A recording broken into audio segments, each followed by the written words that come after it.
e faz cair, também não é grave, se o colchão é que é pior. Boa. Mesmo mais. Olha, então, irmãos, Não se trata. temos estado a falar sobre, eu disse-vos durante este tempo do Advento, nestas laudes da manhã, durante a semana, depois vamos interromper então o livro de Jó, porque sobrepõe-se outra coisa.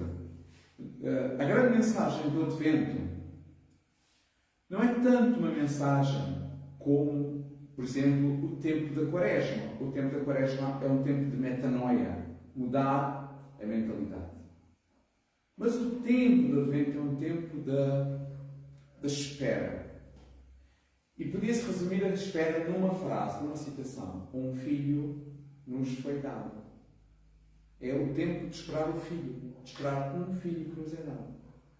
E esta citação é uma citação que a carta aos Gálatas, se não estou em erro, a carta aos Gálatas, diz que, Romanos, assim é que é, perdão, a carta aos Romanos diz que o mundo anseia e geme até que se manifestem os filhos de Deus.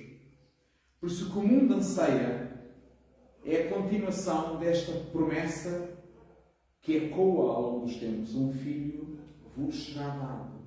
Vos será dado a quem? Foi dado um filho há 2000 anos e depois o filho desapareceu, foi arrebatado? Não, para lá. O filho mantém-se no seu corpo, na história da igreja. Por isso, hoje o mundo continua à espera da mesma promessa: um filho vos foi dado. E o filho que é dado hoje ao mundo somos nós. Nós somos os filhos de Deus dados ao mundo.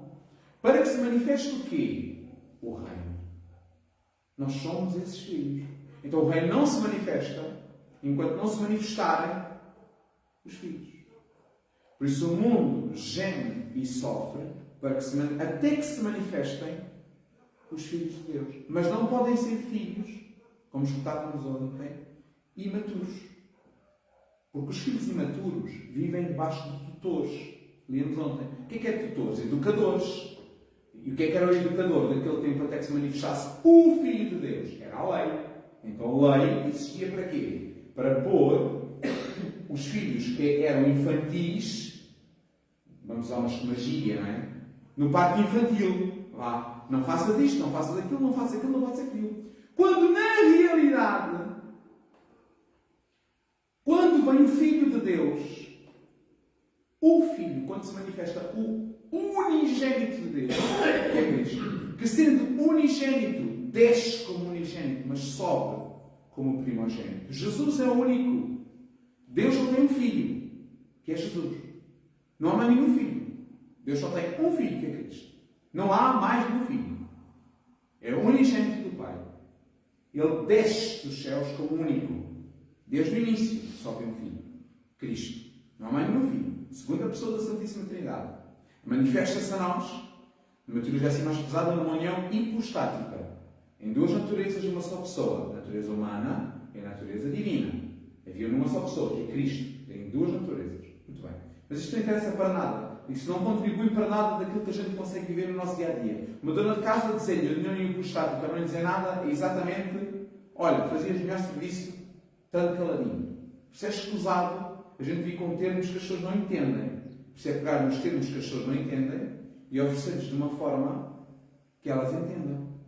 Simplificá-los ao máximo. Não dizer com isto simplificar a mensagem do Evangelho, que é uma coisa muito diferente. Aliás, quando a gente simplifica muito a imagem do Evangelho, sabe o que acontece? A gente tira-lhe a roupa toda. Então, quando a gente começa a tirar a roupa toda, a gente vê tal qual como ele é.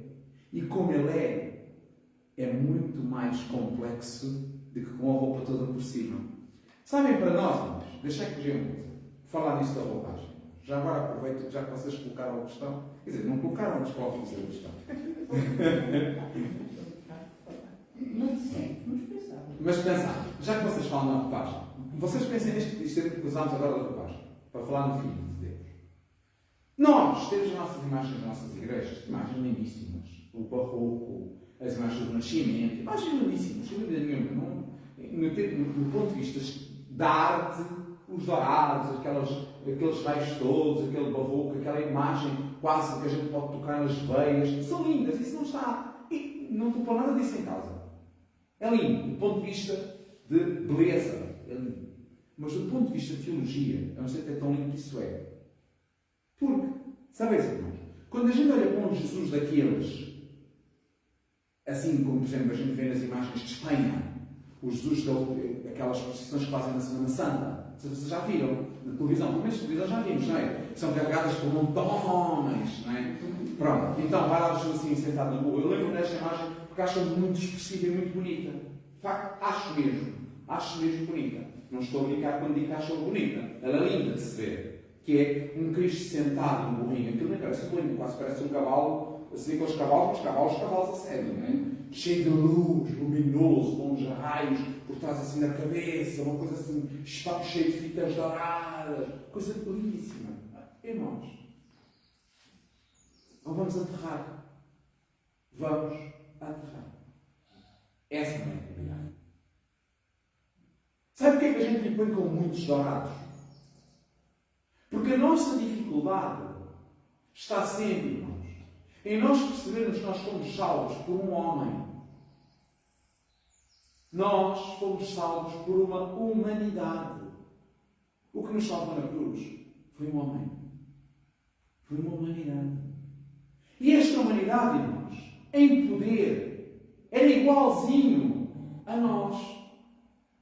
Por mais que isto nos custe. E na nossa cabeça não entra.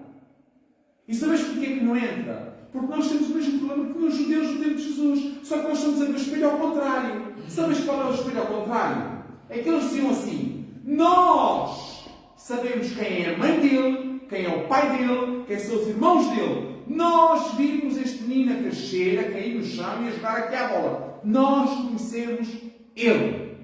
E nós sabemos que ele não passa de um homem. Como é que ele se está a fazer de Deus? Nós dizemos assim a conversa. Nós sabemos que Jesus é Deus. Como é que tu podes dizer a mim que ele é um homem? Igualzinho a nós. Então a dificuldade é a mesma.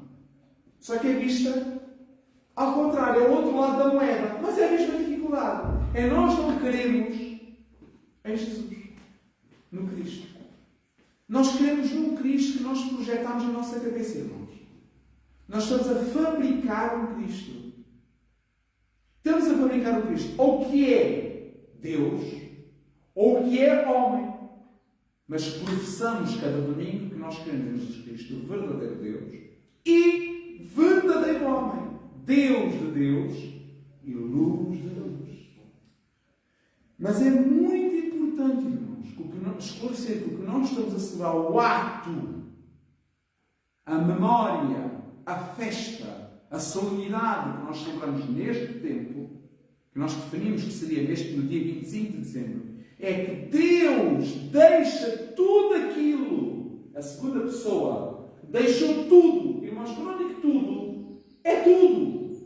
Jesus não vinha com uma carta na manga. Eu vou fazer conta que sou homem, mas tenho aqui uma carta na manga. Pumba, está aqui. Isso não aconteceu. Veio igualzinho a nós. Jesus tinha um umbigo. Quer dizer que era filho de uma mulher. E a Virgem Maria não era nenhuma super-heroína. Era uma mulher. Como as outras mulheres que lá estavam. Mas em antecipação, queremos nós na fé católica, em antecipação aos méritos de Cristo na cruz, foi preservada toda a nossa culpa. Em antecipação. Que mérito teve ela? Nenhum. Chama-se graça. A graça que foi dada à Virgem Maria pré-morte de Cristo, a nós foi-nos dada pós. Ponto. Irmãos, esta é a verdade. Nós é que começámos a construir uma história que às vezes nos tira da realidade. Sabes o que é que essa história nos faz? Eu vou explicar. Irmãos, faz o seguinte. Vocês já pensam, eu vou usar uma citação bíblica que pode ajudar a perceber o que eu quero explicar. Eu quero explicar uma coisa. Então pode ser que vos ajude a perceber o que é esta história de filhos de Deus. Está bem? Eu vou explicar. Eu vou-vos ler para vos deixar para vocês comentarem comigo. ouça com atenção. Convocando os 12, Lucas capítulo 9, versículo 1. Convocando os 12, deu-lhes poder e autoridade sobre todos os demónios, bem como curar todas as doenças, e enviou-os a proclamar o reino de Deus e a curar. Bom, perceberam daqui? Jesus deu-lhes duas coisas. Deu-lhes poder e autoridade. Porquê? Para curar uma doença, o que é preciso? Poder. Para expulsar o demónio, o que é preciso? Autoridade. Porquê é que Jesus expulsava os demónios? Porque tinha autoridade. Porque poder tinha menos do que um anjo. Diz a carta aos Hebreus. Porque Jesus tinha menos poder de qualquer demónio. Todos os demónios tinham mais poder do que Jesus. Mas tinha a autoridade do Filho. E nenhum tinha a autoridade do Filho senão Cristo. Porque é o único Filho que existe. E a autoridade vale muito mais do que o poder. Okay? E Jesus usou sempre da autoridade. Então deu isto aos apóstolos. Agora vocês vão expulsar demónios. E eles vão. E quando voltam, diz como é que voltam? Todos alegres. Senhor, expulsamos demónios em teu nome. Senhor, fizemos prodígios. E fizemos isto e mais aquilo. E pá, e pá, e pá. E vimos o demónio a cair. E pá, e pá, e pá. Aquilo era... Bem, aquilo parecia o Street Fighter. Eles a contarem aquilo às pessoas. E Jesus, bom, está bem. E Jesus, coitado, viu-os cansados, não é? Vamos sair daqui. Então, parece-nos que estes homens já eram realmente... Pá, estavam no ponto, não é? Já estavam no ponto. Pá. Lucas capítulo 9. Agora vou-vos ler o mesmo Evangelho. Lucas capítulo 22. Eu vou-vos ler o mesmo Evangelho. E vocês vão comentar comigo isto.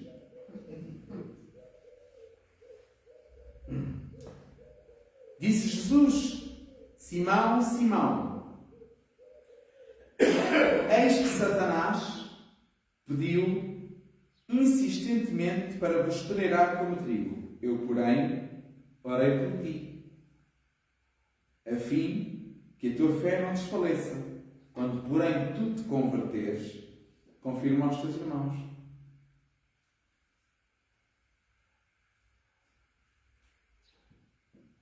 Então, o que é que vos parece esta passagem? Digam lá.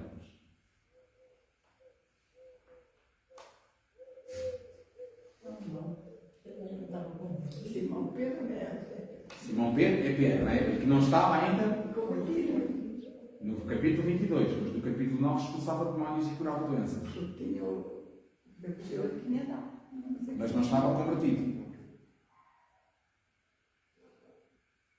Então pode expulsar demónios e curar doenças quem não está convertido. Eu estou-vos a fazer uma pergunta. Eu estou-vos a ler o texto. Estou-vos a pedir que me ajudem a comentá-lo. Mas estava convertido, não podia fazer isso, acho que. Então perdeu a conversão. Porque se no capítulo 9 ele fazia, no capítulo 22 Jesus diz: quando tu tiveres, que até aqui ainda nem sequer estás, pá, quando tu chegares lá a esse ponto, tu confirma aos teus irmãos da fé. Mas muitos anos, pelo menos no primeiro ano, 2 anos antes, já ele expulsava demónios.